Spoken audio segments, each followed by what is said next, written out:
ফিতনাবাজ ইলমে আকাইদের সিদ্ধান্ত মানে না, খালি কয় আল্লাহ কইছে দিন কায়েম করো। ফিতনাবাজ ইলমে ফিকহের সিদ্ধান্ত মানে না, চিৎকার দিয়া কয় দিন কায়েম করো। ফিতনাবাজ ইলমে তাজকিয়াকে বেদাত বলে আর চিৎকার করে কয় আল্লাহ বলছেন দিন কায়েম করো। গুনার দিন বুঝছস, আল্লাহর দিন কারে কয়, দিন কায়েম কারে কয়।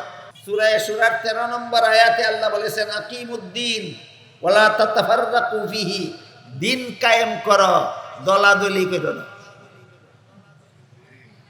একটু ধৈর্যের সাথে বলবেন, একটু মনোযোগে শুনবেন, আর না হইলে নিজের ক্ষেত শ্বাস ফল দেখনি আপনারা এলাকায় যার যার ক্ষেত চাষ করবো মনে একটু ধৈর্যের সাথে বলবেন, মেহেরবানি করে মনোযোগে শুনবেন।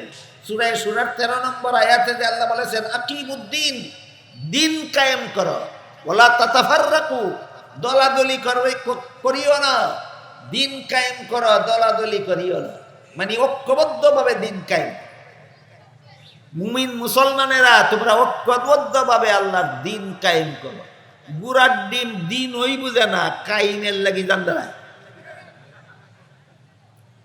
এতক্ষণে আমি আপনাদেরকে দিন বুঝাইতে পারলাম না? কটা এলিমের নাম? একটা এলিমের নাম ইলমে আকাইদ, এটা আমার দিন, রাসূল বলেছেন। একটা ইলমের নাম ইলমে ফিকহ, এটা আমার দিন, রাসূল বলেছেন। একটা ইলমের নাম ইলমে তাজকিয়া, এটা আমার দিন, রাসূল বলেছেন।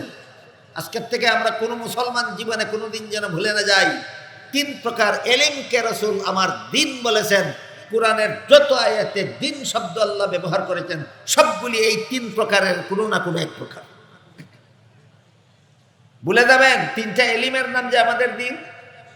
একটা এলিমের নাম ইলমে আকাইদ, একটা এলিমের নাম ইলমে ফিকহ, একটা এলিমের নাম ইলমে তাজকিয়া। এই তিনটা এলিমের নাম আমার দিন। এরপরে আল্লাহ রাসূল বলছেন এইগুলি পালন করার মাধ্যমে মুসলমান ঐক্যবদ্ধ হও। মর্ম কি? মর্ম হইল ইলমে আকাইদের সিদ্ধান্ত মেনে নিয়ে মুসলমান ঐক্যবদ্ধ হও, ইলমে ফিকহের সিদ্ধান্ত মেনে নিয়ে মুসলমান ঐক্যবদ্ধ হও, ইলমে তাজকিয়ার সিদ্ধান্ত মেনে নিয়ে মুসলমান ঐক্যবদ্ধ হও। ফিতনাবাজ ইলমে আকাইদের সিদ্ধান্ত মানে না, খালি কয় আল্লাহ কইছে দিন কায়েম করো। ফিতনাবাজ ইলমে ফিকহের সিদ্ধান্ত মানে না, চিৎকার দিয়া কয় দিন কায়েম করো। ফিতনাবাজ ইলমে তাজকিয়াকে বেদাত বলে আর চিৎকার করে কয় আল্লাহ বলছেন দিন কায়েম করো। গুনার দিন বুঝছস, আল্লাহর দিন কারে কয়, দিন কায়েম কারে কয়। সূরা শুরার 13 নম্বর আয়াতে আল্লাহ বলেছেন আকিমুদ্দিন, দিন কায়েম করো, ওয়ালা তাতাফাররাকু, দলাদলি করো না, ঐক্যবদ্ধভাবে দিন কায়েম করো। ভুলে যাবেন না, সূরা শুরার 13 নম্বর আয়াতে আল্লাহ বলেছেন দলাদলি করব না, আমরা ঐক্যবদ্ধভাবে দিন কায়েম করব। মর্ম কি দাঁড়াইলো এতক্ষণের আলোচনায়? ইলমে আকাইদের সিদ্ধান্ত মেনে নিয়ে মুসলমান ঐক্যবদ্ধ হও, ইলমে ফিকহের সিদ্ধান্ত মেনে নিয়ে মুসলমান ঐক্যবদ্ধ হও, ইলমে তাজকিয়ার সিদ্ধান্ত মেনে নিয়ে মুসলমান ঐক্যবদ্ধ হও। এবার বলেন আল্লাহ শুধু ঐক্যবদ্ধ হও বলেছেন না ঐক্যবদ্ধ হওয়ার কোনো ঠিকানাও বলে দিয়েছেন? ঠিকানাটার নাম কি? ঠিকানাটার নাম হইল আল্লাহর দিন। আল্লাহর দিন পালনের মাধ্যমে ঐক্যবদ্ধ হও। আর আল্লাহর দিন হইল, রাসূল বলেন 3টা এলিমের নাম। ইলমে আকাইদের সিদ্ধান্ত মেনে নিয়ে মুসলমান ঐক্যবদ্ধ হও, ইলমে ফিকহের সিদ্ধান্ত মেনে নিয়ে মুসলমান ঐক্যবদ্ধ হও, ইলমে তাজকিয়ার সিদ্ধান্ত মেনে নিয়ে মুসলমান ঐক্যবদ্ধ হও। এখন আমি 3 প্রকার এলিমের 3টা উদাহরণ দেব যেন আপনারা বুঝতে পারেন।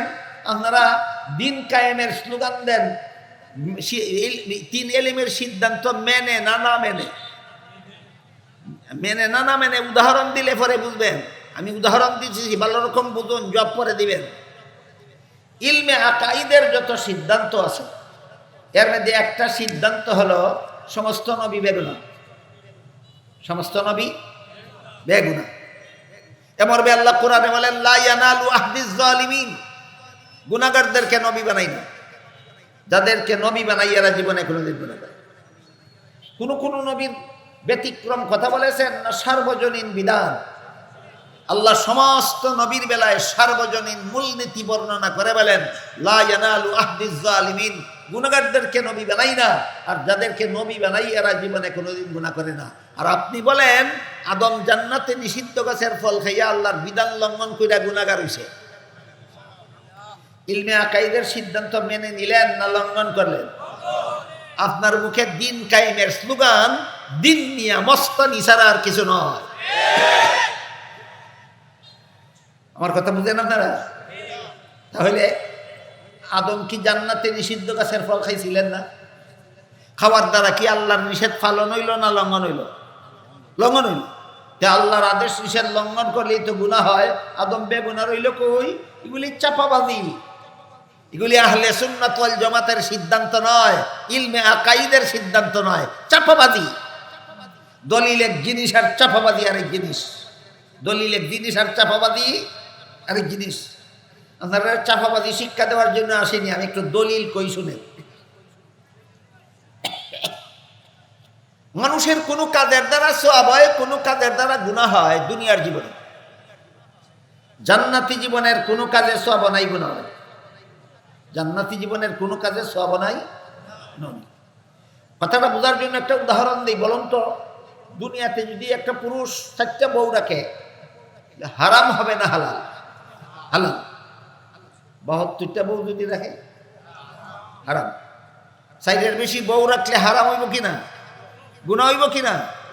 রাসূল বলেন জান্নাতে কমপক্ষে এক একটা পুরুষে 72টা বউ রাখবে। কই গেল তোমার হারাম, কই গেল তোমার গুনাহ?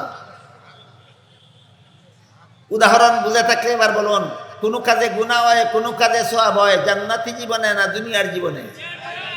জান্নাতি জীবনের কোন কাজে সওয়াব নাই, গুনাহ নাই। এবার বলুন, আদম নিষিদ্ধ গাছের ফল খাইছিলেন কোন জীবনে? এর সাথে সওয়াবেরও কোনো সম্পর্ক নাই, গুনাহেরও কোনো সম্পর্ক নাই। তুই বেটা গুড়ার ডিম কোরআন শিখছস, গুড়ার ডিম নবী চিনছস, কোন গুড়ার ডিম না, দিন কায়েম। গুড়ার দিন চিনস না, গুড়ার ডিম খালি খস দিন কায়েম করি। গুড়ার ডিম জানস দিন কারে কয়? এই গেল আদমের নিষিদ্ধ গাছের, জান্নাতে নিষিদ্ধ গাছের ফল খাওয়ার এক ব্যাখ্যা। আরো ব্যাখ্যা আছে, এ সব এক ব্যাপারে সব ব্যাখ্যা বলতে থাকলে আমার সময় ফুরিয়ে দিব, সব কথা কইয়া শেষ করতে পারবো না। একটা উদাহরণের দ্বারা বুঝলেন তো, আদমের নিষিদ্ধ গাছের ফল খাওয়া কি গুনাহ ছিল? গুনাহ ছিল। যেমন ভাবে ভবিষ্যতে একটা মুমিন মুসলমান জান্নাতে 72টা বউ রাখা গুনাহ না, ঠিক তেমনি ভাবে অতীতে জান্নাতে আদমের নিষিদ্ধ গাছের ফল খাওয়া গুনাহ নয়। গেল আহলে সুন্নাত ওয়াল জামাতের আকীদা, ইলমে আকাইদের সিদ্ধান্ত, নবীগণ বেগুনাহ। তুমি গুনাহগার কও, তুমি গুনাহগার মনে করো, তুমি গুনাহগার বলে প্রচার করো, তুমি ইলমে আকাইদের সিদ্ধান্ত মানো না, তুমি দিন কায়েম করবা দূরের কথা, গুড়ার ডিম দিন তুমি চিনোই না। রাসূল বলছেন এই 3টা এলিমের নাম দিন। তুই বেটা একটা এলিমই মানস না, চিনস না, তুই দিন ওই চিনস না, কায়েম করবে কোন গুড়ার ডিম?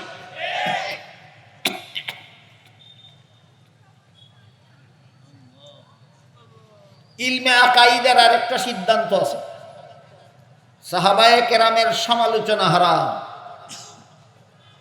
ইলমে আকাইদের সিদ্ধান্ত, নবীগণ বেগুনাহ, এটা যেমন ইলমে আকাইদের সিদ্ধান্ত, তেমনি ভাবে ইলমে আকাইদের আরেকটা সিদ্ধান্ত কি? সাহাবায়ে কেরামের সমালোচনা হারাম। সমালোচনা কারে কয়? দোষীরে দোষী সাব্যস্ত করা। দোষীকে দোষী সাব্যস্ত করার নাম সমালোচনা। সাহাবায়ে কেরাম কি জীবনে কেউ কোনো দোষ করছেন না? তাহলে সমালোচনা হারাম হবে কেন? সাফাবাজেরা প্রশ্ন করে, যারা দলিল খুঁজে এরা প্রশ্ন করে না, যারা চাপাবাজি করে এরা প্রশ্ন করে। আদম কি জান্নাতে আল্লাহর নিষেধ লঙ্ঘন করছিলেন না? গুনাহগার হবেন না কেন? এটা দলিল না চাপাবাজি? সাহাবায়ে কেরাম কি জীবনে কোনোদিন অপরাধ করেননি? সমালোচনা দোষের কথা বললে হারাম হবে কেন? এটা দলিল না চাপাবাজি? এবার দলিল শুনেন। আল্লাহ পাক রব্বুল আলামিন পবিত্র কোরআনের এক আয়াতে বলেন, ইন্নাল্লাযীনা ইয়াগুদ্দুনা আসওয়াতাহুম ইনদা রাসূলিল্লাহি উলাইকাল্লাযীনা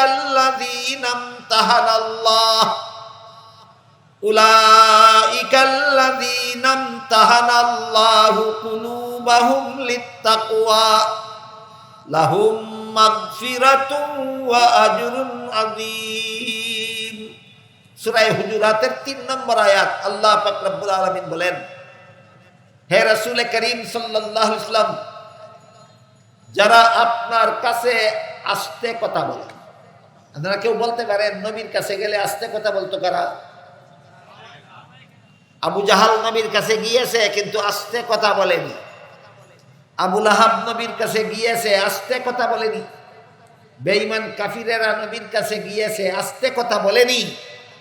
বর্তমান দুনিয়ার মুমিন মুসলমান আমরা যারা, আমরা নবীর দুনিয়ার থেকে বিদায় হওয়ার কাছে নবীর কাছে যাইতেই পারিনি। নবীর কাছে গিয়েছেন ইমানদার অবস্থায় আর আস্তে কথা বলেছেন, তারা হলেন একমাত্র সাহাবায়ে কেরাম। তাহলে সূরা হুজুরাতের 3 নম্বর আয়াতে আল্লাহ তাদের আলোচনা শুরু করলেন, সাহাবায়ে কেরাম। আল্লাহ বলেন রাসূলের দরবারে যারা আস্তে কথা বলে এদের অন্তরকে আল্লাহ তাকওয়ার ব্যাপারে পরীক্ষা করেছেন। এদের অতীত জীবনে যত ভুল ত্রুটি গুনাহ খাতা হয়ে গিয়েছিল, আল্লাহ এবং আল্লাহর রাসূল শুধরিয়ে দেওয়ার কারণে তারা পরিপূর্ণভাবে নিজেদেরকে সংশোধন করে নিয়েছেন। তাদের সংশোধন হওয়ার উপর সন্তুষ্ট হয়ে সূরা হুজুরাতের 3 নম্বর আয়াতের শেষের দিকে আল্লাহ বলেন লাহুম মাগফিরাতুন, লাহুম মাগফিরাতুন, লাহুম মাগফিরাতুন। আমার নবীর সাহাবাদের অতীত জীবনের সব গুনাহ মাফ, সব গুনাহ মাফ, সব গুনাহ মাফ। তওবা না করার কারণে না তওবা করে ছেড়ে দেওয়ার কারণে। এবার আরেকটা হাদিস শুনেন, রাসূল বলেন আত-তাইবু মিনাজ যামবি কামাল্লা যামবা লাহু।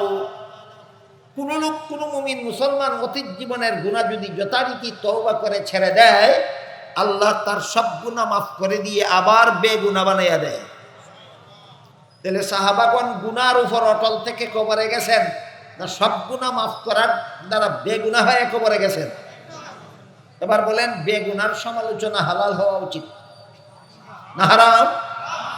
আগের গুনাহ, যার দরবারের গুনাহ ছিল তার দরবারে সংশোধন হয়েছেন, যার দরবারে গুনাহ ছিল তিনি ক্ষমার ঘোষণা দিয়েছেন। তুই বেটা মাফ না করনেওয়ালাটা কেনা রে? আল্লাহর দরবারে গুনাহ ছিল, আল্লাহ সংশোধন করছেন, তারা সংশোধন হয়ে গেছেন। যার দরবারে গুনাহ ছিল তিনি মাফ করে দিয়েছেন, তুমি সমালোচনা করনেওয়ালাকে। এই জন্য হাদিস শরীফে রাসূল করিম সাল্লাল্লাহু আলাইহি ওয়াসাল্লাম বলেন ইযা রাআইতুমুল্লাযীনা ইয়াসুব্বুনা আসহাবী ফাকুলু লানাতুল্লাহি আলা শাররিকুম। হে আমার উম্মত মুসলমানেরা, তোমরা যদি ওই সমস্ত লোকদের দেখতে পাও যারা আমার সাহাবাদের সমালোচনা করে, বলে দিও সাহাবা সমালোচকদের উপর আল্লাহর লানত। এই সমস্ত আয়াত এবং হাদিসের দলিল দ্বারা সাব্যস্ত ইলমে আকাইদের সিদ্ধান্ত সাহাবাদের সমালোচনা করা হারাম। সাহাবাদের সমালোচনা করা, সমালোচনারে হারাম মনে না করো আর দিন কায়েমের আন্দোলন করো। কি কোন গুড়ার দিন কায়েমের আন্দোলন করো? ইলমে আকাইদের সিদ্ধান্ত মানো না, তোমার মুখে এই দিন কায়েমের স্লোগান হাস্যকর। দিন কায়েমের স্লোগান কি রকম? হাস্যকর। গেল ইলমে ফিকহ, ইলমে আকাইদের 2টা উদাহরণ। এবার ইলমে ফিকহর 2টা উদাহরণ দেব যেন আপনারা বুঝতে পারেন ইলমে ফিকহর সিদ্ধান্ত মেনে নিয়ে দিন কায়েমের আন্দোলন করেন না ইলমে ফিকহ লঙ্ঘন করে দিন কায়েমের আন্দোলন করেন। জানি না, আমি আল্লাহ আমাকে যতটুকু ক্ষমতা দান করছে সর্বশক্তি নিয়োগ করে আপনাদেরকে সহজ করে বোঝাবার চেষ্টা করছি। জানি না আপনারা বুঝতে পারতেছেন। বুঝেন কি? 2টা উদাহরণ দিলাম। ইলমে আকাইদের সিদ্ধান্ত যদি মানেন না, আপনার মুখে একামতে দিনের আন্দোলনের দাবি, এটা জাতির সাথে দুঃখাবাদী ছাড়া আর কিছু নয়। এবার ইলমে ফিকহর সিদ্ধান্ত এর 2-1টা উদাহরণ দিচ্ছি। হাদিস শরীফে রাসূল করিম সাল্লাল্লাহু আলাইহি ওয়াসাল্লাম বলেছেন আফুল লুহা, এর মর্মার্থ হলো দাড়ি লম্বা করো। এই জন্য ইলমে ফিকহর সিদ্ধান্ত হলো কমপক্ষে 1 মুষ্টি পরিমাণ লম্বা দাড়ি লম্বা না করলে, মুষ্টির ভিতরে দাড়ি কাটলে ছাটলে মুন্ডন করলে হারাম। মুষ্টির ভিতরে দাড়ি কাটা হারাম। ইলমে ফিকহর সিদ্ধান্ত বুঝে থাকে বলুন, ইলমে ফিকহর দাড়ি সম্পর্কে ইলমে ফিকহর সিদ্ধান্ত কি? মুষ্টির ভিতরে দাড়ি কাটা হারাম। বাকি কথা পরে বলবো।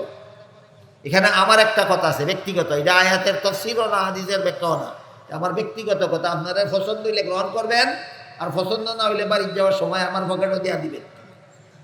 আমার একটা কথা আছে এখানে বলতে চাই, সেটা হইল আমাদের সমাজে ব্যাপকভাবে যে মুসলমান মুখে দাঁড়িয়ে রাখে না, এদের ব্যাপারে আমার দুইটা সুধারণা আছে। কি কইছি? কুধারণা কইছি না সুধারণা? আমাদের সমাজে ব্যাপকভাবে যে সমস্ত মুসলমান মুষ্টির ভিতরে দাড়ি কাটে, এদের ব্যাপারে আমার দুইটা সুধারণা আছে। এই সুধারণা ঠিক না ঠিক আপনারা আমার কথার শেষে বলবেন, বুঝলে পরে বলবেন যে আমার ধারণাটা ঠিক না ঠিক। দারুল উলুম দেওবন্দের শিক্ষাপ্রাপ্ত একজন নবীন আলেম, নাম তার মৌলানা ইয়াসির নদীম। মৌলানা ইয়াসির নদীম বিশ্ব পরিস্থিতি সম্পর্কে একটা মহামূল্যবান গ্রন্থ রচনা করেছেন। গ্রন্থটার নাম হলো গ্লোবালাইজেশন অফ ইসলাম। সেই গ্রন্থে তিনি আমেরিকার সাবেক প্রেসিডেন্ট জর্জ ডব্লিউ বুশের একটা বক্তব্যের উদ্ধৃতি দিয়েছেন। সেই বক্তব্যে বুশ বলেছে, সারা দুনিয়ার সমস্ত পুরুষের চেহারাকে আমি দাড়িমুক্ত অবস্থায় দেখতে চাই, সারা দুনিয়ার সমস্ত মহিলাদের চেহারাকে আমি পর্দামুক্ত অবস্থায় দেখতে চাই। কার বক্তৃতা? বুশের। বুশের সমস্ত পুরুষের চেহারা কি মুক্ত দেখতে চায়? দাড়ি মুক্ত দেখতে চায়। সমস্ত মহিলাদের চেহারা কি মুক্ত দেখতে চায়? নেকাব মুক্ত দেখতে চায়, পর্দা মুক্ত দেখতে চায়, হিজাব মুক্ত দেখতে চায়। তাহলে আমাদের সমাজে যত মুসলমানের মুখে দাড়ি এক মুষ্টির ভিতরে কাটা অথবা মুন্ডানো, এরা কি বুশের বক্তব্যটা শুনেছিলেন? সেই গ্রন্থ পড়েছিলেন? কাজে আপনাদের ব্যাপারে আমার একটা সুধারণা হইল, আপনারা দাড়ি কাটেন বুশের বক্তব্যের কারণে নয়, বুশের বক্তব্যের খবরও জানেন না আপনারা। ঠিক আছে নি? এখন বলেন ঠিক না বেটি?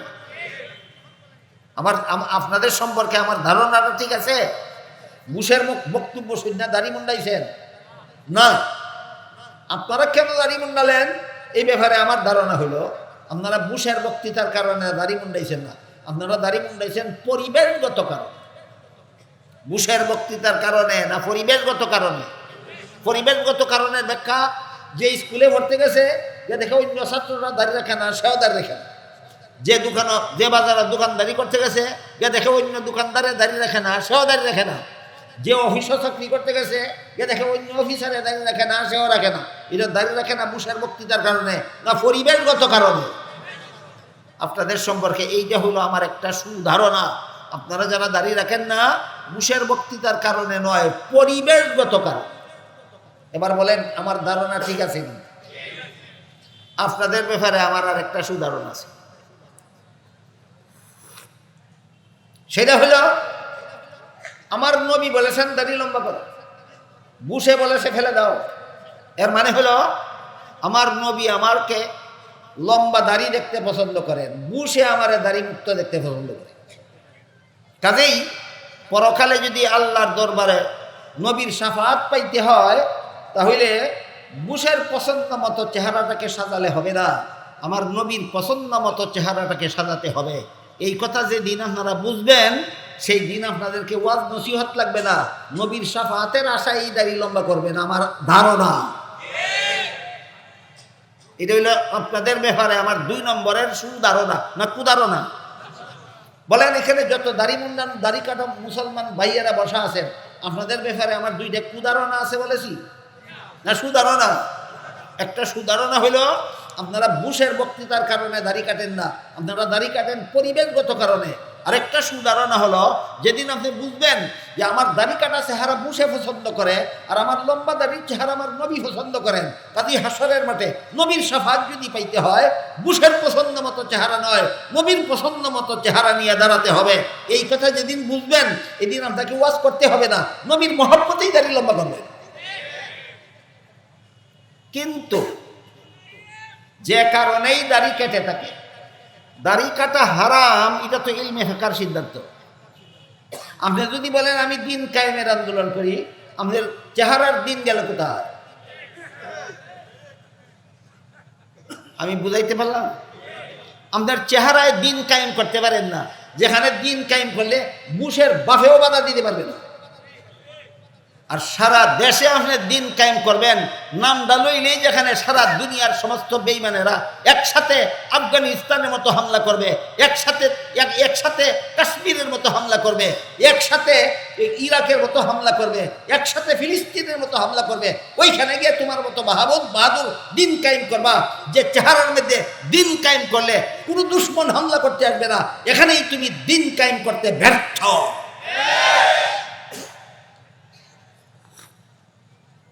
ইলমে ফেকার একটা সিদ্ধান্ত, মুষ্টির ভিতরে দাড়ি কাটা হারাম। আমি যদি মুষ্টির ভিতরে দাড়ি কাটি আর বলি আমি দিন কায়েমের আন্দোলন করি, ইলমে ফেকার সিদ্ধান্ত মেনে না মেনে? দিন কোন গুড়ার ডিম বুঝো, আর কোথায় কায়েম করবা তুমি? আরেকটা উদাহরণ দেব।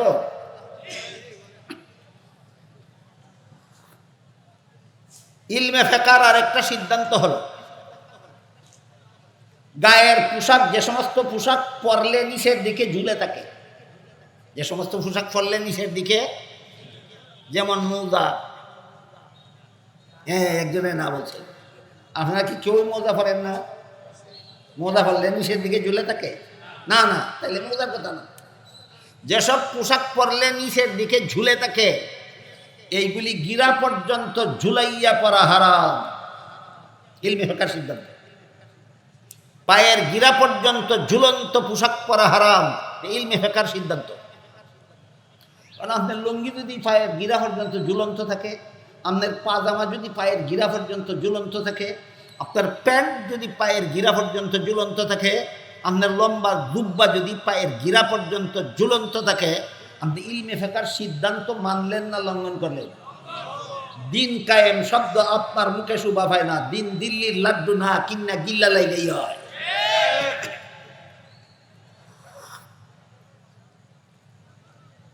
তাহলে সূরার 13 নম্বর আয়াতে যে আল্লাহ বলছেন তোমরা ঐক্যবদ্ধভাবে দিন কায়েম করো, এর মর্ম হইল ঐক্যবদ্ধভাবে ইলমে আকাইদের সিদ্ধান্ত লঙ্ঘন করো না পালন করো? ঐক্যবদ্ধভাবে দিন কায়েম করো মানে তোমরা ঐক্যবদ্ধভাবে ইলমে ফিকহের সিদ্ধান্ত লঙ্ঘন করো না পালন করো। এছাড়া ইসলামী ঐক্যের, মুসলমানদের ঐক্যের দ্বিতীয় কোনো প্ল্যাটফর্ম দুনিয়াতে নাই। আল্লাহ পাক রব্বুল আলামিন মুসলমানদেরকে যেমন ভাবে ঐক্যবদ্ধ হওয়ার হুকুম দিয়েছেন, তেমনি ভাবে ঐক্যবদ্ধ হওয়ার প্ল্যাটফর্ম চিহ্নিত করে দিয়েছেন, সেটা হলো আল্লাহর দিন পালনের মাধ্যমে ঐক্যবদ্ধ হওয়া।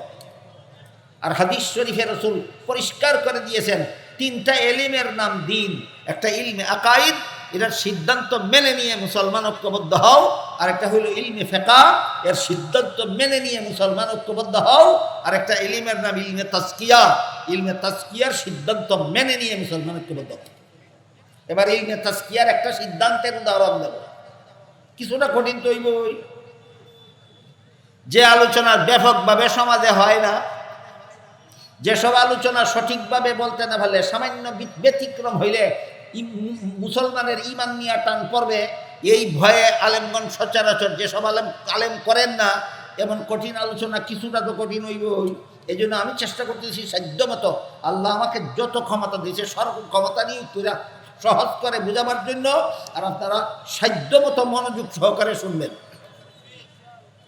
এবার ইলমে তাজকিয়ার একটা সিদ্ধান্তের উদাহরণ দেব, দেখবেন সিদ্ধান্ত আপনি মানেন কিনা। যদি মানেন তাহলে ঐক্য আপনার জন্যই আল্লাহ ঐক্যের প্ল্যাটফর্ম চিহ্নিত করে দিয়েছেন।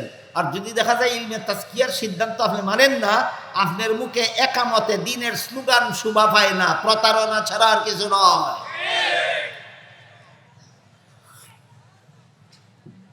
ইলমে তাজকিয়া কাকে বলে বলতে পারেন কেউ? আল্লাহর যেসব বিধান পালন করতে হয় অন্তরের দ্বারা, এগুলি জানার নাম খুব কঠিন, খুব কঠিন। আল্লাহর যেসব বিধান বিশ্বাসও করতে হয় অন্তরের দ্বারা, পালন করতে হয় অন্তরের দ্বারা, এসব বিধান জানার নাম ইলমে তাজকিয়া। একটা উদাহরণ দিয়ে শুনেন। হযরত ইউসুফ আলাইহিস সালামের সাথে জিনা করার জন্য জুলাইখা একটা খাস কামরায় নিয়ে গেছিল, রাজকীয়ভাবে সুসজ্জিত খাস কামরা। সেই কামরায় ইউসুফ এবং জুলাইখা ছাড়া দুনিয়ার তৃতীয় কোনো মানুষ ছিল না। সেখানে ইউসুফ ঢুকে দেখলেন কামরার এক পাশে জুলেখা কোনো একটা কিছু পর্দা দ্বারা ঢেকে রেখেছে। ইউসুফ আলাইহিস সালাম জুলেখাকে জিজ্ঞাসা করলেন, কামরার এক পাশে পর্দা দিয়ে কি ঢেকে রেখেছ? জুলেখা বলে, আমি যেই মূর্তিটার পূজা করি সেই মূর্তিটা ঢেকে রেখেছি। ফোকাসা বহল কিতাব দেখিয়া রাখছে। ইউসুফ জিজ্ঞাসা করলেন, তুই তো এটার পূজা ওই খরচ দেখিয়া রাখলে কেন? কয়, এখন আমি তোর সাথে জিনা করব, পূজার মূর্তির সামনে জিনা করতে আমার লজ্জা হয়, এই জন্য দেখিয়া রাখছি। ইউসুফ জিজ্ঞাসা করলেন, তোর মূর্তির সামনে জিনা করলে কি মূর্তি দেখে? যে কারণে এটা দেখিয়া রাখছ আমার সাথে জিনা করতে? হয় না, এটারে ডাকলেও দেখে না, সামনে করলেও দেখে না। ঠিক ঠিক কথা। ইউসুফ বললেন যে এটারে ডাকলেও দেখে না, না ডাকলেও দেখে না, এটারে ডাকার কি দরকার ছিল এটার সামনেই জিনা করতে? কয়, যদিও আমার মূর্তির সামনে জিনা করলেও দেখে না, কিন্তু যে কারিগর মূর্তিটাকে বানাইছে চোখের মধ্যে দেখার ভঙ্গি দিয়ে বানাইছে। এই কথাটারে বাংলা, এই কথাটারে আমরা সিলেটি ভাষায় হয় যেমন বোঝা যায় চাই থাকছে। আসই চাই থাকছে না বোঝা যায়? এইটার কারণে আমার লজ্জা হয়। যে কারিগরে মূর্তিটা বানাইছে সে মূর্তির চোখের মধ্যে দেখার ভঙ্গি দিয়ে বানাইছে, এই ভঙ্গিটার কারণে এটার সামনে তোমার সাথে জিনা করতে আমার লজ্জা হয়। তখন ইউসুফ আলাইহিস সালাম বললেন, এই জুলেখা, তোর মূর্তি আসলে দেখে না, শুধু চোখের মধ্যে দেখার ভঙ্গি আছে, এই কারণে যদি এটার সামনে আমার সাথে জিনা করতে তোর লজ্জা হয়, তাহলে আমার আল্লাহ যে আসলেই দেখে সেই আল্লাহর সামনে তোর সাথে জিনা করতে কি আমার লজ্জা হয় না? বলেন, আমার আল্লাহ আসলেই দেখে, তার সামনে আমি কোন সাহসে গুনার কাজ করি? এই রকম ভয় চেহারার দ্বারা হয়, নাকের দ্বারা, চোখের দ্বারা, কানের দ্বারা, হাতের দ্বারা, পায়ের দ্বারা হয় না, অন্তরের দ্বারা হয়। সুতরাং আল্লাহর যে বিধান অন্তরের দ্বারা পালন করতে হয়, এমন বিধান জানার নাম ইলমে তাসকিন। ক্লিয়ার হয়েছে বিষয়? আরেকটা উদাহরণ দেব। কোন কিতাবের বিবরণ মতে হযরত উমরের গঠন, কোন কিতাবের বিবরণ মতে আব্দুল্লাহ ইবনে উমর রাদিয়াল্লাহু আনহুমার গঠন। যারই হযরত উমর মরুভূমির রাস্তা দিয়ে যাচ্ছিলেন, কোথাও সাথে খাওয়ার মতো কিছু নাই। মরুভূমির রাস্তা মানে 10 মাইল, 20 মাইল, 50 মাইল রাস্তা, এর ভিতরে বাড়িঘর নাই, দোকানপাট নাই, খানাফানি জোগাড় করার কোনো ব্যবস্থা নেই। খিদার জ্বালায় খলিফা ওমরের কষ্ট হইতেছিল। এমত অবস্থায় খলিফা ওমর দেখলেন মরুভূমিতে একটা রাখাল ছেলে এক পাল ছাগলের রাখালি করে, সে তার পালের একটা দুধের ছাগলের দুধ দোহন করে পান করলো। খলিফা ওমর সেই রাখাল ছেলের কাছে গিয়া বললেন, দেখলাম তুমি একটা দুধের ছাগল দোহন করে দুধ পান করেছো, আর একটা ছাগলের দুধ দোহন করে আমাকে একটু পান করতে দাও। ওই রাখাল ছেলে খলিফা ওমরকে দেখেনি, কোনোদিন চিনতে পারেনি, মনে করেছে মুসাফির। তাই রাখাল ছেলে বলল, মুসাফির ভাই, এই ছাগলের পালের মালিক আমি নই, আমি মালিকের বেতনভোগী চাকর। আমাকে মাস শেষে মালিক যে নগদ টাকা দিবে সেটাও আমার বেতন। রাখালি করার সময় ফেটে খিদা লাগলে মালিকের একটা দুধের ছাগল দোহন করে পান করি, সেটাও আমার বেতন। তুমি যেহেতু আমার মালিকের বেতনভোগী চাকর না, কাজেই মালিকের অনুমতি ছাড়া আমি তোমাকে এক ফোঁটা দুধও দিতে পারবো না। খলিফা ওমর ভাবলেন, আমার পেটের খিদা গেলে গেল, না গেলে নাই। আমার দেশের একটা রাখাল ছেলে যে মালিকের অনুমতি ছাড়া মালিকের মাল কাউকে দেয় না, এত বড় আমানতদার, এতেই আমার আত্মাটা তুষ্ট। তবে আমানতদারির কারণে না করলো, নাকি আমাকে ধোঁকা দেওয়ার জন্য না করলো, তাকে পরীক্ষা করতে হবে। এবার খলিফা ওমর রাখাল ছেলের সততা পরীক্ষা করার জন্য বললেন, ঠিক আছে, একটা ছাগলের দুধ যদি আমাকে বিনামূল্যে না দাও, একটা দুধের ছাগল আমার কাছে উচিত মূল্যে বিক্রি করে দাও, এতে আমার একটা উপকার হবে, তোমার একটা উপকার হবে। আমার উপকার এই হবে যে এক্ষুনি আমি ছাগলটা কিনে নিয়ে দুধ দোহন করে পান করবো, আমার খিদা নিবারণ হবে। আর তোমার উপকার এই হবে, মালিক তোমাকে যা বেতন দেবার তো দিবেই, আর একটা ছাগলের মূল্য আমার কাছ থেকে যা পাইলে তুমি, যা পাইলে বেতনের অতিরিক্ত। কথা শুনে আমার রাখাল ছেলে মুসাফির লোকটারে জিজ্ঞাসা করে, হেতর খলিফা ওমর ছিল না, মুসাফির লোকটারে জিজ্ঞাসা করে, কয় মুসাফির ভাই, তোমার কথা মতো একটা ছাগল তোমার কাছে বিক্রি করিয়া পয়সাটা যদি আমি আত্মসাৎ করে ফেলি, মালিকে যখন গনে দেখবে ছাগল পালের মধ্যে ছাগল একটা কম, আমার এত জিজ্ঞাসা করবে ছাগল একটা কম কেন, মালিককে কি জবাব দেব? মুসাফির লোকটা রাখাল ছেলেরে কইল, মালিকরে কইয়া ছাগল একটা বাগে ধরে নিয়ে গেছে। বাঘের ছাগল ধরে নিয়ে গেলে রাখাল ছেলের ফিরাবার ক্ষমতা নাই, কাজে তোমার বিরুদ্ধে কোনো বিচার হবে দূরের কথা, অভিযোগ দেওয়ারও কোনো সুযোগ থাকবে না মালিকের। এই কথা বলা মাত্রই রাখাল ছেলে মুসাফির লোকটার উপর খেপার মতো খেপছে, সেতার মতো সেচ্ছে।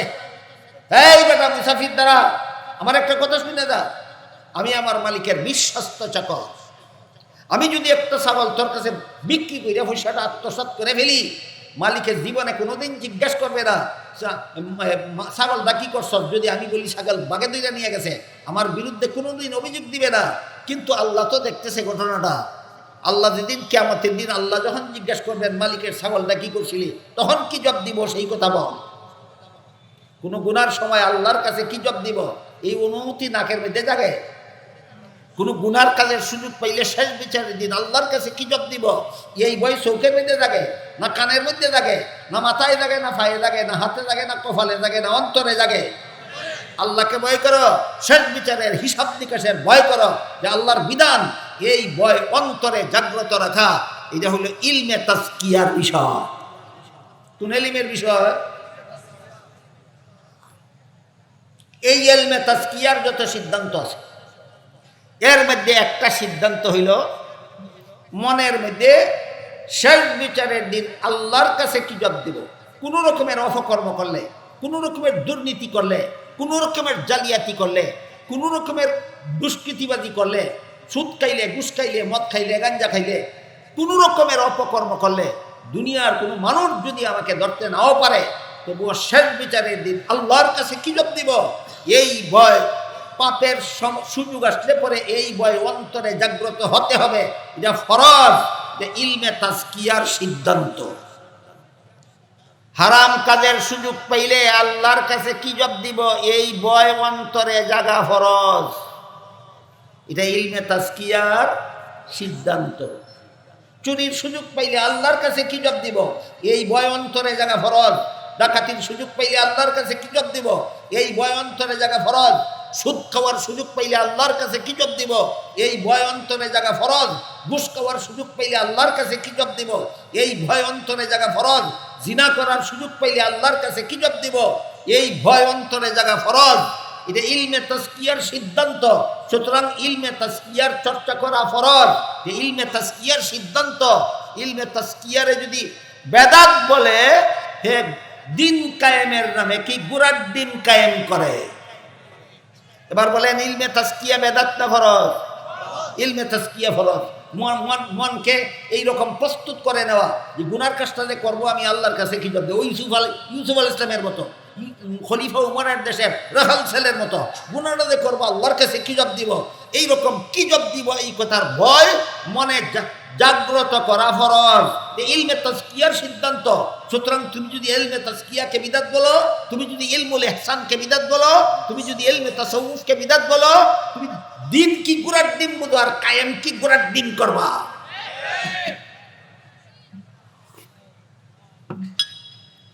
সূরা শুরার 13 নম্বর আয়াতে যে আল্লাহ বলেছেন আকিমুদ্দিন ওয়ালা তাতাফাররাকু ফীহি, এর মর্মার্থ হলো ইলমে, তিনটা এলিমের সিদ্ধান্ত মেনে নিয়ে মুসলমান তোমরা ঐক্যবদ্ধ হও। তিন এলেমের সিদ্ধান্ত মেনে নিয়ে মুসলমান তোমরা ঐক্যবদ্ধ হও। ইলমে আকাইদের সিদ্ধান্ত মেনে নিয়ে ঐক্যবদ্ধ হও, ইলমে ফিকহের সিদ্ধান্ত মেনে নিয়ে ঐক্যবদ্ধ হও, ইলমে তাজকিয়ার সিদ্ধান্ত মেনে নিয়ে ঐক্যবদ্ধ হও। আল্লাহ আপনাদের আমাদের সবাইকে ইসলামী ঐক্য চিনার, ইসলামী ঐক্য বুঝার, ইসলামী ঐক্যবদ্ধ হওয়ার সৌভাগ্য দান করুন। সবাই বলুন আমিন। সুবহান রাব্বিকা রাব্বিল ইজ্জাতি আম্মা ইয়াসিফুন ওয়া সালামুন আলাল মুরসালিন আলহামদুলিল্লাহি রাব্বিল আলামিন।